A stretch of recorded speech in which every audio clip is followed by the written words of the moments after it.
My name is John Seidel. I'm an Associate Professor of Anthropology and Environmental Studies at Washington College and Director of the Center for Environment and Society. I think climate change and sea level rise have cultural impacts that vary widely depending on where in the world you are.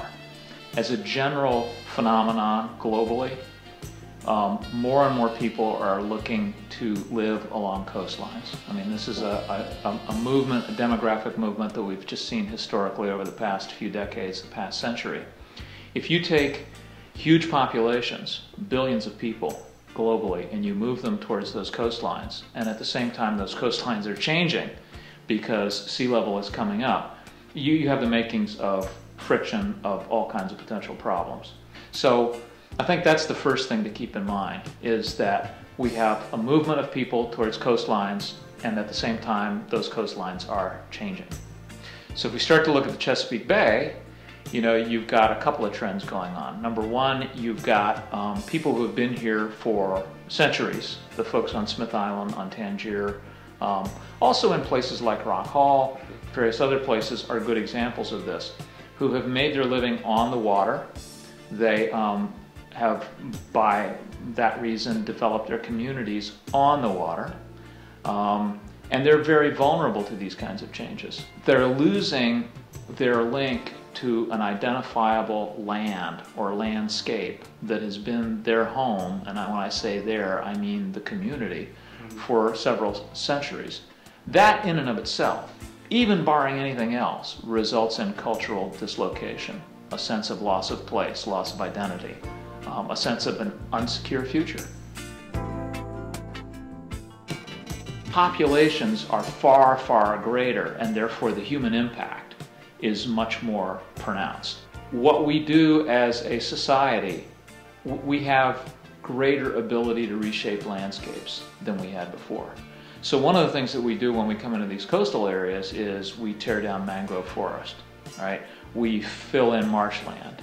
We change the landscape, and sometimes what we're doing is we're getting rid of natural buffers that were cushions or shock absorbers between storm events and high seas and coastal communities.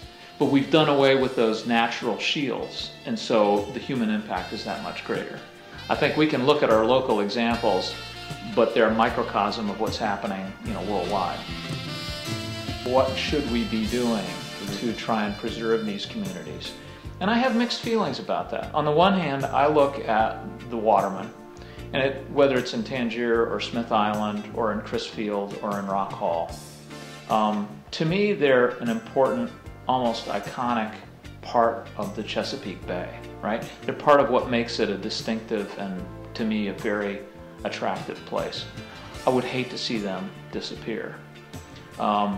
I would hate to see them change dramatically.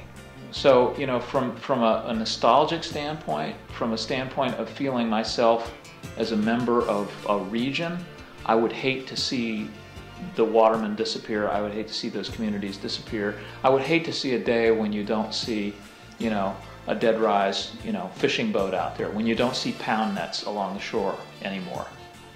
However, as an anthropologist, I look at this and I say, yeah, I think it's great to preserve those communities, but on the other hand, I'm also aware that these communities have changed for hundreds of years since they were established. I mean, they are very adaptable, they're very resilient in many ways, which gives me hope.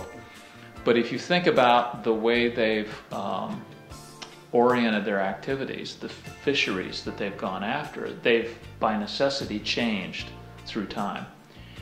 Either because market forces change and what people view as food, changes, or whether it's because new opportunities become available, like refrigeration and better transportation and the like, which opens up bigger markets, or whether it's because of negative things like overfishing, right?